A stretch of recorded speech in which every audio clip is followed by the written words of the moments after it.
আমি আর 40 থেকে 50 মিনিট আছি। অন্তত আপনারা এতটুকু বলেন, যতক্ষণ আমি আছি ততক্ষণ আপনারা আছেন তো? সবাই বলে না।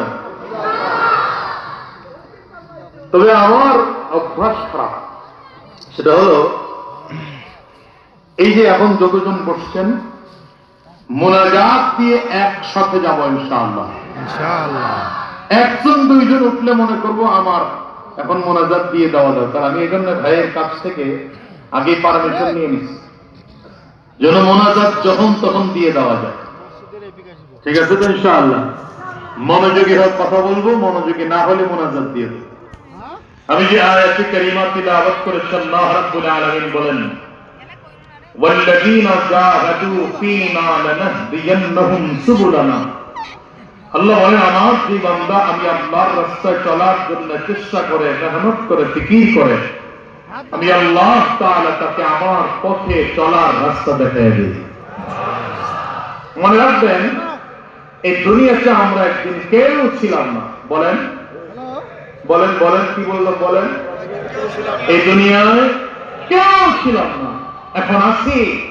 আবার খুব শীঘ্রই এমন একদিন আসবে এই জমিনে আমরা কেউ থাকবো না। এই যে জমিনে বসে মাহফিল করছি, কথা বলছি, আপনারা শুনতেছেন, এই জমিনের ব্যাপারে খেয়াল করেন। 50 বছর আগে এখন যিনি মালিক, তিনি 50 বছর আগে এটার মালিক ছিলেন না। আবার আগামী 50 বছর পরে যদি খেয়াল করা হয়, তাহলে এই জমির মালিক এখন যিনি আছেন তিনি থাকবেন না। এর মধ্যে কোনো সন্দেহ আছে? জোরে বলে। এই জন্য নবীজি বলেন, বুদ্ধিমানকে, আমরা তো মনে করি যে বুদ্ধিমান হলো যার টাকা বেশি, যার সম্পদ বেশি, যার ক্ষমতা বেশি, সে দুনিয়ার খুব বুদ্ধিমান। কিন্তু নবীজি বলেন, আল কাইসু মান দানা নাফসাহু, আল কাইসু মান দানা নাফসাহু ওয়া আমিলা লিমা বা'দাল মাউত। পয়গম্বর বলেন, দুনিয়ার মানুষেরা বুদ্ধিমানকে জানো যার মধ্যে আলাদা করে 2 গুণ পাওয়া যাবে। 1 নম্বর গুণ হলো যে নিজেকে নিজে চিনতে পারে। 2 নম্বর গুণ যে মরণের পরের জিন্দেগির জন্য মরণের আগে ভালো আমল করে।